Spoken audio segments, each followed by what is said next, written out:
Tell your children not to walk my way. Tell your children not to hear my words, what they mean, what... Welcome all to this, and as the title says, this is my review of No Way Out. Usually this pay-per-view is the worst pay-per-view that WWE puts on. Lots of speculation for that. Basically, the big reason is between Royal Rumble and WrestleMania, there's usually nowhere to go. WWE fixed that this year with the 2 Elimination Chambers. Let's see how they did, shall we? We started the night off with Chavo, Guerrero versus CM Punk.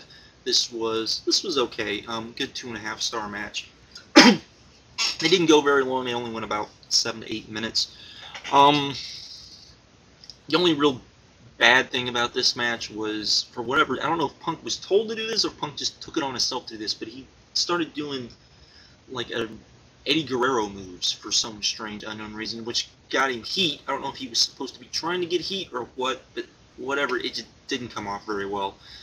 But other than that, the match was pretty good, and you know what you would expect out of these guys. I just wish they would give these guys time to just go out there and really show what they can do. It would be really nice. But this card was pretty stacked, so I can kind of understand why they didn't get the time. But it was an okay match, 2.5 stars. From there, surprisingly enough, we went to the Elimination Chamber, the SmackDown Elimination Chamber. And this was very good. Not great, but very good, in my opinion. They kept Khali and Big Daddy V to a minimum. They did a great job. Whoever booked this did a pretty good job of booking around those 2 guys. It didn't turn into just garbage. Definitely pretty good stuff, in my opinion. I liked it. Undertaker showed why he's the man, to be completely honest, as he carried this match to as good as it was, and he showed, as did CM Punk before this, that they are 2 of the guys, and it's very evident on this pay-per-view, that the fans get into their matches, and they care about their matches, whoever they're going against. Undertaker showed this when near the end, when the fans were really getting into it and really going for Undertaker and all of this stuff. And there's not a lot of guys in WWE that are like that, and I think the WWE needs to start paying more attention to that, because I think that's part of the problem, is that they're pushing guys that don't necessarily, i.e. Batista and others, and I'll get to the others later, who the fans get behind, but they're not behind them in the match. And I think if you got to let the guys that the fans carry over in the match, and the fans care about their matches a bit more than the guys who are just over when they come out for their entrance. Sorry, that's kind of the way I look at it. Next we had Ric Flair versus Mr. Kennedy. This was a lot like the MVP match, short, sweet, just a good, you know, progressing the angle a little bit, which I don't think they've done a really good job of. I did it a little differently myself, but hey, still, I think what hurt this was the fans didn't really get into the fact that, you know, Flair might lose. They didn't think Flair was going to lose, so there was no, you know, nothing really all that great about it. But I still thought it was okay. 2.25 stars, just because it was just kind of there, but it was still okay. I think if the fans had bought into the fact that Flair might lose and this could be the end, I think it'd be a little bit, would have worked a little better. Next we had World Title match, Edge versus Rey Mysterio. This was okay. Rey had a torn bicep, as most people know. Didn't come off very well because of that.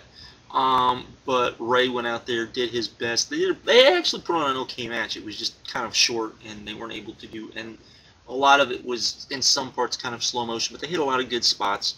I'd still only give it about two stars, though. It was entertaining for what it was. But the after match and the segment that continued after the match, probably you could add another 2.5 stars to this. Rey was sitting at ringside, arm hurt, you know, people looking at his arm. Big Show made his return. Now at the time I was like, why are they doing this on SmackDown? Why are they doing this on here, not on SmackDown, not on Raw? You know, this was a Raw moment. Like I talk about impact moments with TNA. What's going on? Came out, cut a pretty good promo. Was getting it because the fans were giving him a hard time. Went out, started beating up Rey. Now, earlier in the night, they had shown that Floyd Mayweather Jr. was there to support Rey. when Rey was getting beat up, Floyd Mayweather attacked Big Show, and then you had this great segment. And I recommend everybody checking out this segment. It was a very good segment.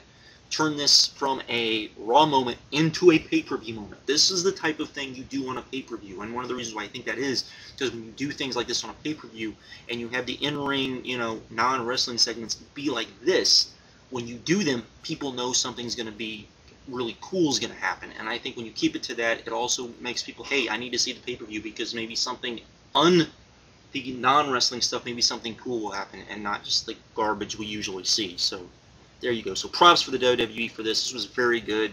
Got me a little bit more interested into WrestleMania than I was. Next, we had the WWE title match, Randy Orton versus John Cena. This was very good while it lasted. Unfortunately, we got what we have seen forever with Randy Orton, the intentional DQ, give me a break. We've seen this before. Unfortunately, they took what was a great match, in my opinion, and leading to a great match, and just kind of squashed it. What you gonna do?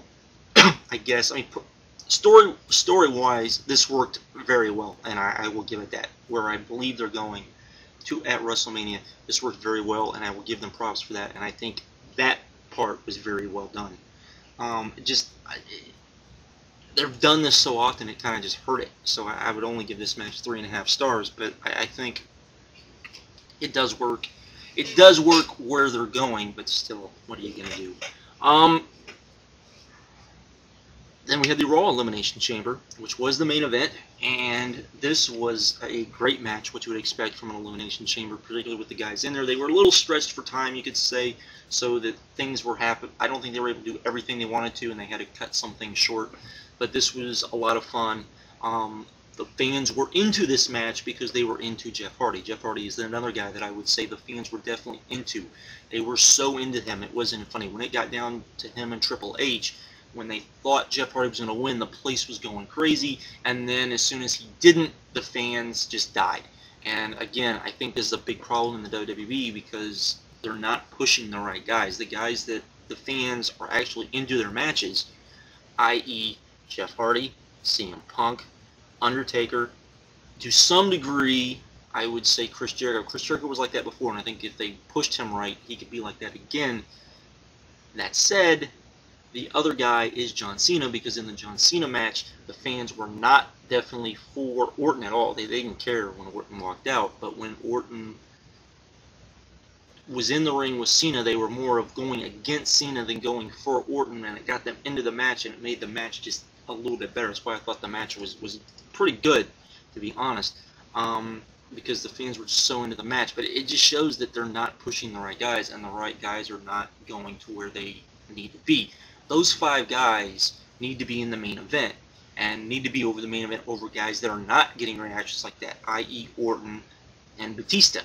They are not getting reactions like that. And here's, and in some regards, Triple H doesn't get reactions like that either, because people really don't care about his matches. They just kind of sit there and watch. HBK is kind of 50-50. They like his matches, but they're not so much into his matches, if you know what I mean. If you just really watch, it just amazes me. I understand that you can't push guys who are necessarily hot because you don't want to push them really quick because you don't want to burn that up. But I do think that there's a way to push guys so that you can just keep seeing how far they can go. Just see how far until the fans get burned out. And the fans don't get burned out, just go with it. Make money. I mean, that's part of the business, is make money with these guys. And I just don't think the WWE is doing a good enough job of that. So, I guess, I just don't get it. And I don't ever will get it. But, overall, that aside, this was a great match for a very good pay-per-view. I wouldn't call it a great pay-per-view. But I would call it a very good pay-per-view, and probably one of the better pay-per-views WWE, I would say, in a long, long time. Probably this was pretty good. I would definitely go with 7.75 with this. Felt it was just really good, really solid pay-per-view. That's it. I'm out.